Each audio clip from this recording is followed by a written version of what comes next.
Guys, welcome to my very first awkward vlog. I'm vlogging because Amber's making me, and her link is somewhere on my page if you're wondering who the heck Amber is. A couple weeks ago we made a club because of a really great attribute that we both share, and so we're not going to tell you, that would be weird, but we call each other Judy. So if you can figure out what rhymes with Judy, you can figure out our club.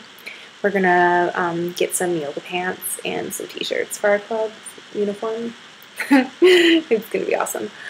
Anyway, so one day I made a rule, something pissed me off, and I was like, rule number 1.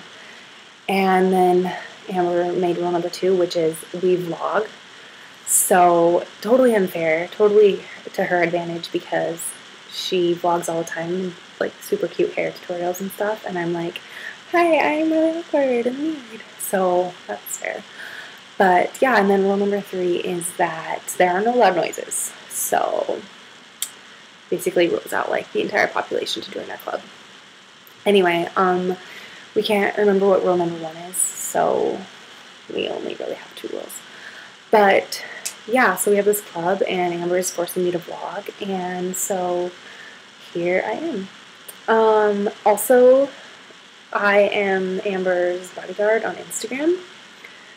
I comment to people who post stupid things on her pictures and say, shut the hell up, loser, and send them a emoticon from my 8th grade year with a fist punching them.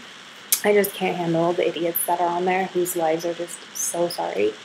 They're like, follow me, like my picture and I'll like yours, and I just, I can't stand it. So yeah, I'm her bodyguard, and it's really great. She's gonna pay me in shout outs on her Instagram, so hey. Yeah, one time this guy was like, to Amber, of course, he's like, don't post pictures of yourself in the mirror. And I was like, why do you care? Shut up. So I sent him a really nasty comment, and I was really good at it because I could sit there for like 10 minutes and be like, okay, what is something really good I can say to this jackass? But in real life, when somebody is really mean to me or says something rude like that, I am like, curl up in like a little fetal ball and like cry, ugly cry, and it's super embarrassing. I turn like bright red and like, I'm really awkward.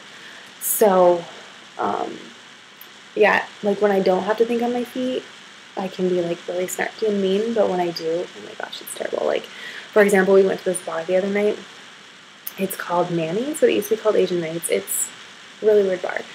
It used to have pictures of the Great Wall of China around on its walls, and then cranes and bamboo, and they had those ugly fake palm trees that had like the blue and red and green lights on the leaves. They're just so fake, it's pathetic.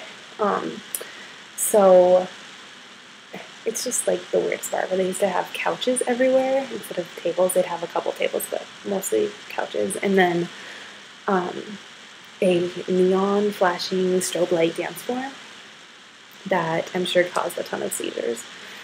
And they finally took all that weird stuff out, and now they have comedians come, and like Steve-O's coming in a couple weeks, and Hawthorne Heights. So hi, 8th grade year, or my freshman in high school, or whatever that was, and I was in Hawthorne Heights. Super weird. Anyway, they have Fat Tuesday slushies, the ones they serve in Vegas, so that's the only reason I go. And we show up and we sit down at this table, and our server comes by and she's like, have you guys been helped yet? And I said, no, we just sat down, we haven't. Really nice to her, and just trying to be nice because I know how hard it is to be a server and how rude people are, and you're just like, what the hell did I do to you? So we order, and I ordered first, and then she takes everyone's order and is like, what did you want?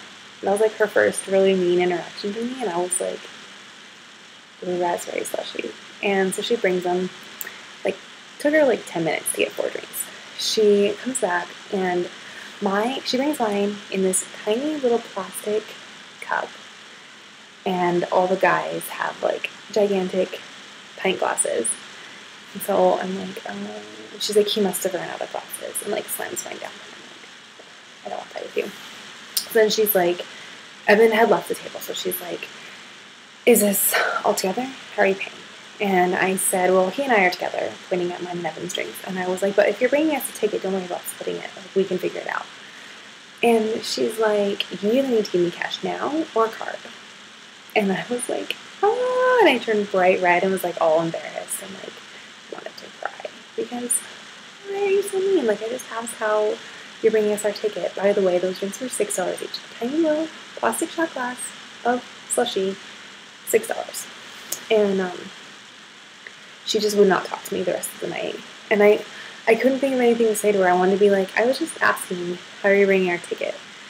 But I just like could not even form words. I was so flustered and embarrassed. And so I just took my money and threw it on her tray in this like sticky vodka mess. So I got back at her pretty good. And then when I got home that night, I was like, you know what I should have said to her? So I'm really good at thinking of things like 3 hours later when it doesn't matter. And I was like all mad, like gonna go right on their Facebook page, but whatever. It's not a big deal now. I'll never go back there. So cool. I need a personal bodyguard who can think of really snarky things to say in the moment and save my butt. So applications, please. Yeah, so this has been super awkward, probably enough to like crash the internet or something. And Evan just got home from work, so I think we're gonna have some dinner and probably just hang out. I'm gonna paint my chipped nails and yeah. So I hope you guys have a really great night and a great rest of your week. And yeah, bye.